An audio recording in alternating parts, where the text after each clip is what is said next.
Welcome back नाज़रीन। अफ़सोसनाक ख़बर आहे असां शेयर कयूं पिया। मोरो भरिसां क़ौमी शाहराह ते मुसाफ़िर कोच ऐं कार में टक्कर थियो आहे। हादसे में 3 मुसाफ़िर ज़ख़्मी थिया आहिनि।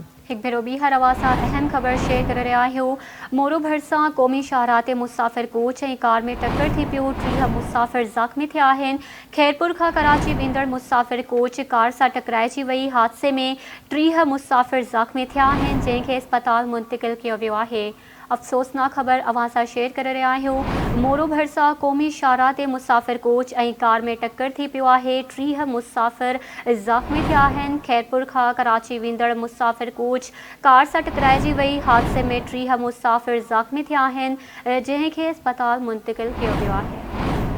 मोरो भरिसां क़ौमी शाहराह ते मुसाफ़िर कोच ऐं कार में टक्कर थियो आहे। 3 मुसाफ़िर ज़ख़्मी थिया आहिनि।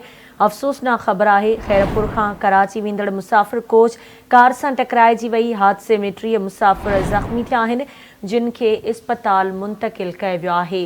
हिकु भेरो ॿीहर अव्हां खे आगाह कयूं पिया। ब्रेकिंग न्यूज़ आहे। मोरो भरिसां क़ौमी शाहराह ते मुसाफ़िर कोच ऐं कार में टक्कर थियो आहे। 3 मुसाफ़िर ज़ख़्मी थिया आहिनि, जिन खे अस्पताल मुंतक़िल कयो वियो आहे।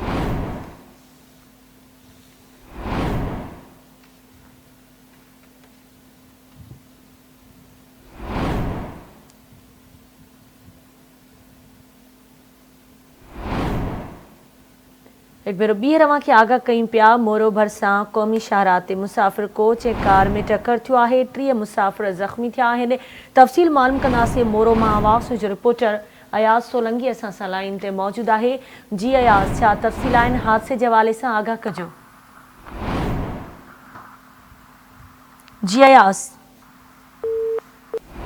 नाज़रीन, असां कोशिश कंदासीं इन हवाले सां असांजो राब्तो बहाल थी सघे रिपोर्टर सां। अव्हां खे आगाह कयूं पिया। मोरो भरिसां क़ौमी शाहराह ते मुसाफ़िर कोच ऐं कार में टक्कर थियो आहे। हादसे में 3 मुसाफ़िर ज़ख़्मी थिया, जिन खे अस्पताल मुंतक़िल कयो वियो आहे।